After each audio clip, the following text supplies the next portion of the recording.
সারা ভারতবর্ষে সারা জাগানো চলচ্চিত্র কাহিনীর বিদ্যাবাগচিকে কি মনে পড়ে আপনাদের? হ্যাঁ, ঠিক ধরেছেন। আমি বলিউডের অন্যতম অভিনেত্রী বিদ্যা বালানের কথাই বলছি। আজ তার শুভ জন্মদিন। ৪৫ বছরে পা দিলেন অভিনেত্রী। ওনার জন্ম মহারাষ্ট্রে, আদি নিবাস কেরালে। শিক্ষাগত যোগ্যতা স্নাতকোত্তর।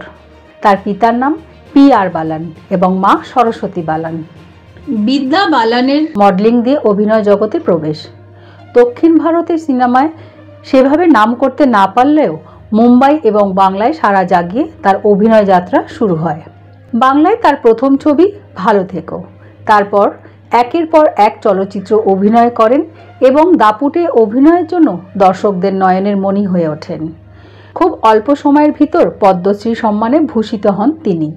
যেহেতু বহু ভাষায় বিদ্যা বালান অভিনয় করেছেন, সেহেতু তার অনুরাগীরাও বহু ভাষায় ভিত্তিক।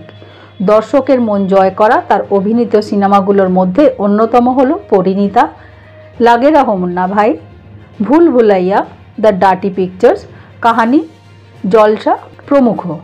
তার জন্মদিনে ATN বাংলা কলকাতার পক্ষ থেকে তাকে অনেক শুভেচ্ছা ও ভালোবাসা।